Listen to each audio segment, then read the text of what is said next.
The very same evil entity that we are currently talking about, Ethan Klein has literally defended over and over again. Now that it's getting to a point where it's indefensible in other people's eyes as well, finally, Western media is like actively talking about this, okay? He has now moved on to deflect the attention away to Sudan, which is the rapid support forces in Sudan.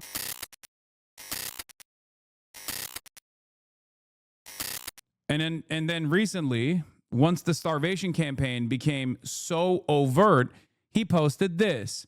Ethan Klein resorts to Zionist deflection tactic. What about Sudan? Trump has the ability to end the famine in Gaza with a phone call. Negative media attention made Western leaders force Israel to let in more aid.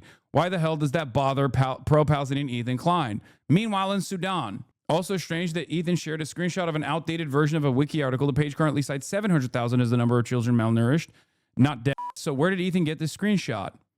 He likely copied it from an anti-Palestinian Hasbras. Also funny to see multiple removed and downvoted posts on the H3 subreddit from fans that haven't yet recognized the Kleins are demented Zionist Hasbras who are deeply invested in defending Israel. Was Hila praising IDF killing child-killing pilots not enough for a wake-up call? What is the context of Ethan posting about malnutrition in Sudan? I don't understand the point of this post. Is he pulling a whataboutism with Gazans as Sudan's famine? I understand he's trying to make a statement about his enemy's virtue signaling, but why would you compare one famine to another when there's plenty of other low-hanging fruit to show hypocrisy? Just because someone says that they're a stalwart ally of the Palestinians doesn't change their output. If their output is entirely around constantly deflecting the attention away from Israel, constantly defending other to work alongside Israel that is doing it, then you're not actually anti at all. You're pro. Yeah, this was the other thing that I saw. Has Ethan Klein ever even once mentioned Sudan prior to the world finally beginning to take issue with Israel's forced starvation in Gaza, now that it's reached the point of mass death? Just because this person is an online content creator doesn't change the reality that they are actively and deliberately defending Israel, okay? Defending Israel's starvation campaign, defending Israel's...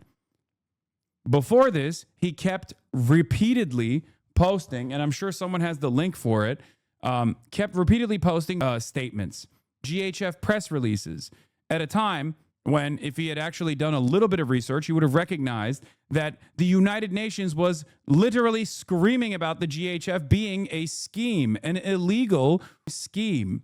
Here it is. Hasan Piker, come get your freedom fighters. GHF statement on operations. Hamas is the reason hundreds of thousands of hungry Gazans were not fed today. The group issued direct threats against GHF operations. CC at Hasan Piker, your friends at Hamas are in desperate need of spin. Urgent statement from the Gaza Humanitarian Foundation. The very same evil entity that we are currently talking about, Ethan Klein has literally defended over and over again. Now that it's getting to a point where it's indefensible in other people's eyes as well, finally, Western media is like actively talking about this, okay?